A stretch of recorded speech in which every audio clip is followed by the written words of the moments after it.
Totoo ho ba na mismong ang DOTR at itong LRTA nga sumulat na dito po sa kumpanya na pag-aari ng mga Villar para paalalahanan sila doon sa mga yung kanila pong mga pagkontra nung una po na mga napagdesisyonan na pangalawa po na lokasyon, and then nag-offer sila na meron silang gustong ibigay daw po na lupa para po dito sa istasyon sa Las Piñas. Totoo ho ba ito?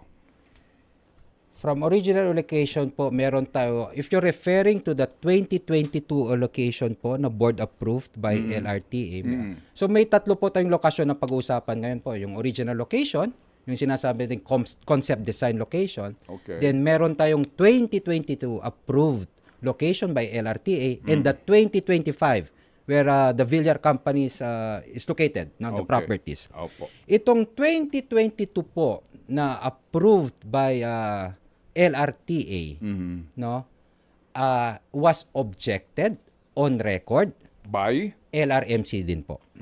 Okay. Kasi po, we have to understand that under the concession agreement, ang meron pong obligasyon to do the technical study, design, engineering, feasibility study is the concessionaire. Opo.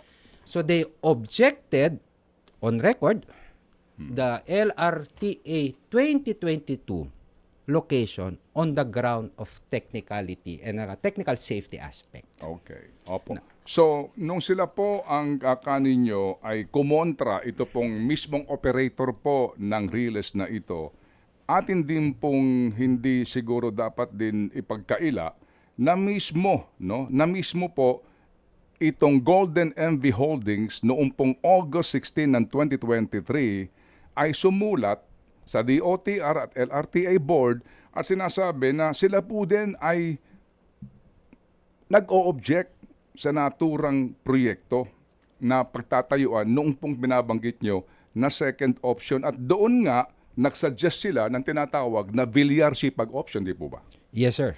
Tama, di ba? Tama Okay, yun, sir. sige. That's on record also. Opo, yan. So, ibig sabihin, ito pong kumpanya ng mga Villar, nagsabi din na huwag niyong itayo din yan. Dito ho itayo yan doon sa kanilang sinasabi na malapit-lapit doon sa kanila pong Villar Sipag area, right? Na hindi ho naman natuloy nga. Yes, Kumbaga, sir. okay, Yes, sir. tama, hindi Tama na po. Hindi natuloy. Ngayon, dahil po nga sa ito'y napaka-importante, ang DOTR, LRTA po ay sumulat na ho mismo sa mga kumpanya ng mga Villar para sabihin na ano ba talaga? Oo, kayo ho ba talaga magbibigay na ng lupa ninyo na bahagi ng magiging final na Las Piñas Station, di po ba? Tama po. Okay, ano sagot nila?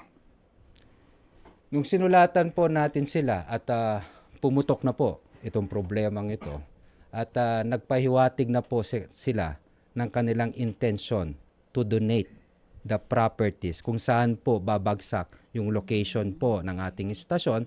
At hindi lang po yun, kasi Manong Ted, no, itong kailangan natin sa Villar companies po, group of companies, this is not just one parcel of lot. Yes, sir. Ang Yes, sir. kailangan natin is 6 parcels of lot. Opo. Pero the only way for the government po, no, to agree to this location is for Villar Group po to donate it.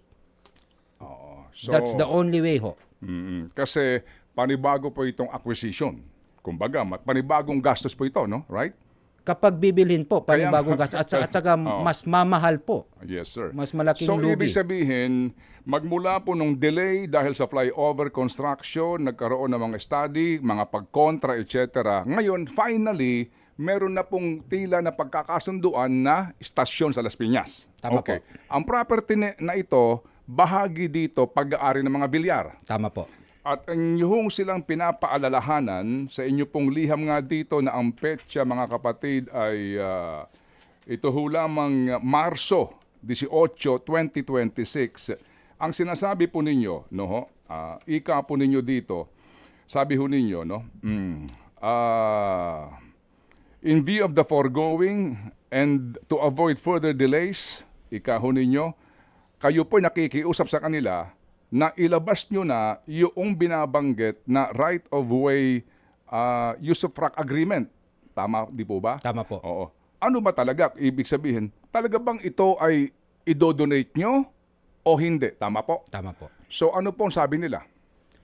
Sabi nila, we're going to donate it. So, ang sabi nila, i-donate nila. So, sabi namin, ibigay nyo na sa amin yung mga papeles. Okay. Para makita namin kung good faith talaga yung pagbibigay nyo sa gobyerno at saka yung intention nyong ibigay nas by way of donation ho. Okay. So, kailan niyo ho sila? Sino ba ang kausap dito ng DOTR LRTA na taga Villar Group of Companies at kailan kayo huli nag-usap doon sa hinihingi nyo na asa na mga dokumento nyo ng donasyon dito? Based sa report ng LRTA, yung binigay ng mga abogado ng Villar Group sometime June of this year. Okay, June. May or June. Opo, June. Lahat ng dokumentong kailangan. Mga kapatid, patuloy po kayong tumutok sa 105.9 True FM para sa totoong balita, impormasyon, music, and entertainment. Mag-subscribe sa aming YouTube channel at podcast at sundan nyo kami sa Facebook, Instagram, X at TikTok sa True Network PH. Bisitahin din po ang aming official website, truefm.ph. At panoorin din kami sa True TV Signal, Channel 19. Kami po ang 105.9 True FM. Laging true sa'yo, kapatid.